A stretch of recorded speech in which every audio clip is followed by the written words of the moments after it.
lelaki dewasa, dari anak kecil sampai anak besar, anak besar sampai orang dewasa. Kemudian di situ ada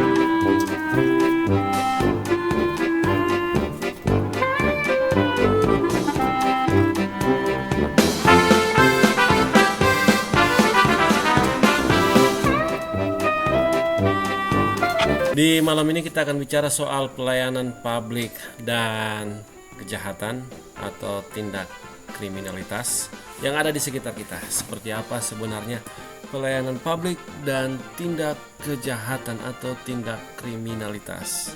Menarik di situ.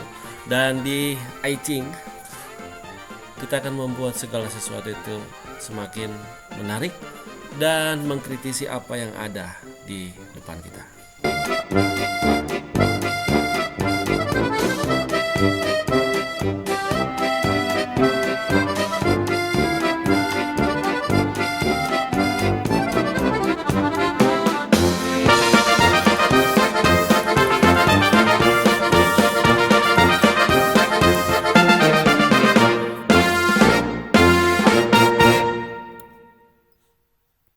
Hari ini kita bicara soal pelayanan publik dan tindak kejahatan.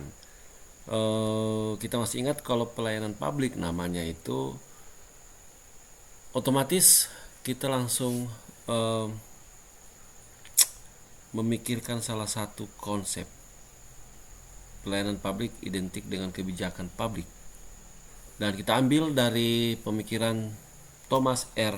Dye yang mengatakan apa yang pemerintah pilih atau tidak itu merupakan kebijakan publik, dan pemikiran ini mendasari pelayanan publik. Artinya pelayanan publik merupakan gambaran dari kebijakan publik. Oke, di situ kita jadikan catatan khusus. Artinya gini, saya sebagai kepala daerah atau kepala negara atau mungkin anggota legislatif dan mengatakan bahwa saya ingin mensejahterakan masyarakat.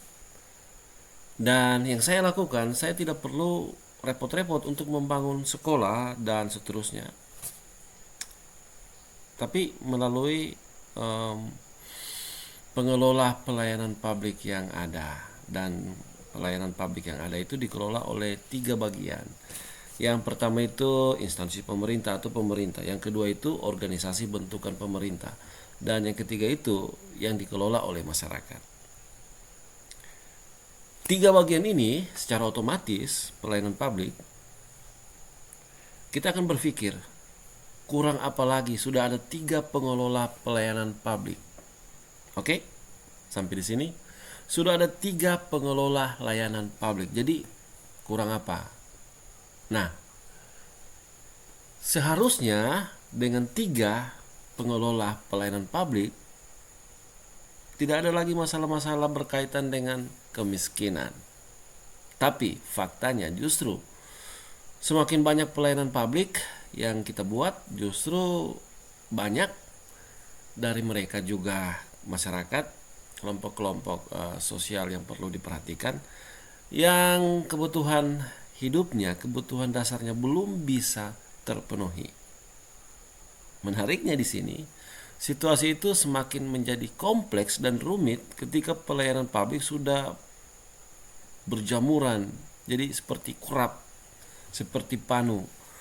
Pelayanan publik sudah banyak sekali, tetapi faktanya kelompok-kelompok sosial yang perlu kita perhatikan masih sangat banyak yang belum terpenuhi kebutuhan. Dan mereka adalah kelompok yang kita katakan sebagai kelompok yang miskin atau yang tidak berdaya untuk mengakses ekonomi yang lebih baik. Kemudian di saat bersamaan muncul juga tindak kejahatan. Dan misalnya diberitakan pernah ya saya baca seorang nenek, seorang kakek mencuri kakao, biji coklat, kemudian dihukum, ditangkap, kemudian dihukum. Dan dia dijatuhkan hukuman yang sangat luar biasa. Sementara di sisi lain banyak koruptor, lari kiri, lari kanan, sembunyi, kemudian muncul lagi, jalan santai, masuk mall, dan seterusnya. Beberapa kejadian lain muncul juga, dan saya sangat memperhatikan kasus ini. Seorang bapak ditangkap karena dia memang ketahuan mencuri, dan dia pun akhirnya diikat. Dan di sampingnya ada seorang anak remaja perempuan. Dia menangis sambil mengatakan, "Papa, jangan tinggalkan saya." Yang lebih parah, orang-orang di sekitar dia dan ayahnya kebanyakan hanya tersenyum dan kadang juga tidak memperdulikan itu. Nah, ini merupakan situasi yang sangat-sangat dilematis. Sehingga saya berpikir, semakin banyak pelayanan publik yang pertama maka otomatis itu juga akan mempengaruhi peningkatan. Ternyata semakin banyak pelayanan publik, semakin banyak orang yang tidak terpenuhi kebutuhannya, dan mereka adalah orang-orang yang serba terbatas secara ekonomi, secara sosial, secara politik, dan macam-macam.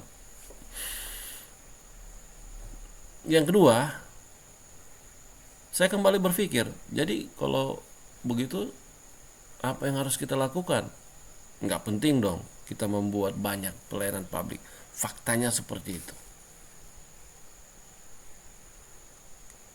Dan inilah pemikiran saya. Di sisi lain saya merenungkan, apabila seseorang mencuri karena ingin memenuhi kebutuhan dasarnya, maka yang patut disalahkan itu bukan pencuri itu, tapi kita. Kita yang membangun sistem, kita yang membangun struktur yang tidak memungkinkan dia untuk bisa memperoleh kehidupan yang jauh lebih baik dari sebelumnya. Otomatis kita yang bertanggung jawab, dan tanggung jawab kita menyelamatkan kehidupannya. Seperti apa? Pertanyaan terakhir. Saya tidak bisa menjawab seperti apa, karena pikiran kita ditutupi oleh egoisme. Kita menjadi serakah, kita menjadi ingin cari aman sendiri, dan akhirnya hati nurani kita buta. Tapi saya masih berharap, karena kita memiliki akal budi dan kita bukan robot, kita adalah manusia. Tidak menutup kemungkinan kita akan berbuat jauh lebih baik untuk mereka yang harus mencuri demi memenuhi kebutuhan hidupnya. Saya Adrian Itobondo. Akhir kata saya mengucapkan banyak terima kasih.